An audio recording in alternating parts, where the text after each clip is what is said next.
Hi, writers. Today we're going to talk about considering external actions and internal feelings in our writing.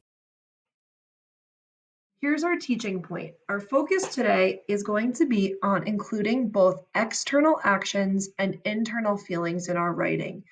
When we think of a story progressing, actions are what move that story forward. We want to make sure that we also include not only actions, but how characters are reacting to what is going on around them. This will help the audience to learn more about that character and how that event impacts them.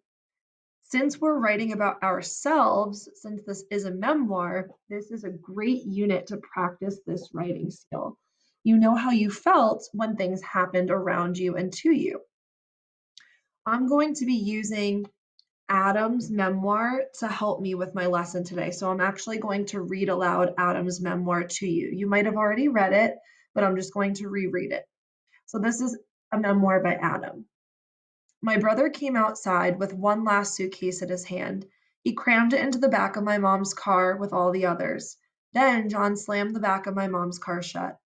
Through the tinted glass, I could see the soccer ball that we would shoot into our goal on hot summer evenings. Our eyes met when he turned around. Sadness flew straight into me, as clear as the mournful sound of John's bassoon. My brother hugged me. I pulled him closer. I'm going to miss you badly, he said.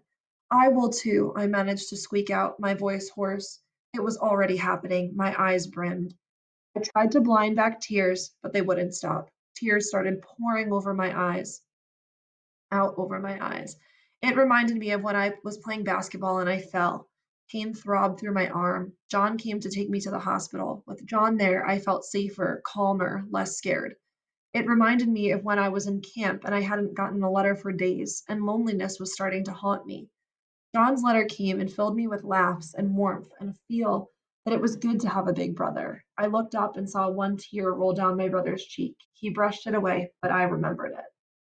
My dad appeared from the house carrying an old picture of my brother close to his chest like it was $1 billion.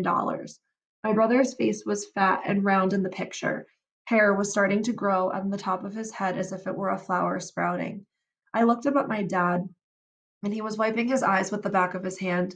My dad sat down on the hood of the car and studied the picture like a textbook. He couldn't stop looking at it. It's time to go, said my dad. Say your goodbyes now. Wearing his pen hat backwards, John walked over to the passenger seat of the car, climbed in, and closed the door.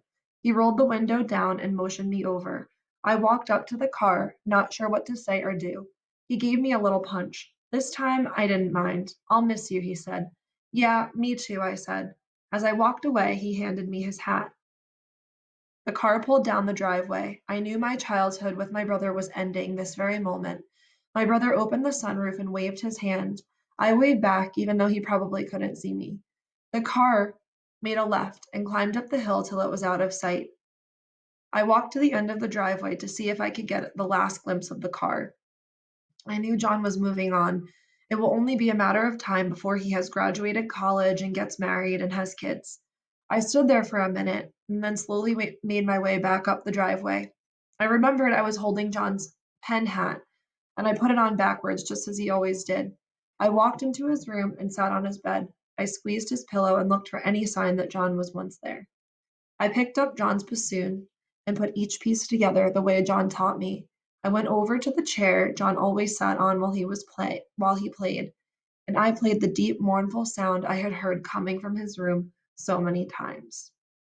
Okay, so when we think about external actions, so what's going on in the story to move it forward, and internal feelings, we can kind of think about that as a timeline. So I just want to say that internal actions are what move the story forward, but internal feelings and responses of characters let us know the impact that an event had on that person. So if we look at this chart here, you can see that I have two timelines next to each other and they go together. So this side of the timeline, the external timeline, is where there's different events that are actions that are actually happening in the story. On this side is the internal timeline. So it's how the character, okay, so in this case, Adam responds to these different actions Okay, so they basically go together. So anytime that I have an external event, I want to just think about like what is the internal feeling that the character had. Now, obviously, I'm not Adam, so he knows best about what he was feeling in this particular moment. I'm just somebody reading his memoir, so I'm trying to understand how he was feeling. But as a writer, and especially this is um, a great unit to try this because you are going to be the character, so you know how you were feeling in these different events. You can definitely include details that show those internal feelings and responses that you had to different events. And it's a great way to also showcase, change. So if you've changed in some way or realized something through this experience, by showing those internal feelings is a great way to show the audience that change too. So I'll give you an idea of what this means. So like in the beginning of the story, the event that was going on was they were packing the car, so the response to that, which is really more in this part of the story, was that Adam was sad, and he even specifically says the word here. He says, "Sadness flew straight into me, as clear as the mournful sound of John's bassoon." And he kind of uses that bassoon in the beginning and then again in the end. Um, to represent that feeling. Okay. And then as we go forward into the story, so I'm keeping the timeline is kind of short. There might be more than three events here. But the next one is when they're actually saying goodbye to each other, which is more in this part of the story. So although Adam is definitely still sad here, I think that his response is a little bit more of a feeling of warmth that he has, and a love for his brother and feeling thankful because here he's talking about how his brother also is crying, and he brushed away that tear, but it's something that he always remembered. So he always remembered his brother having love toward him, and he, in the same way, has love toward his brother as well.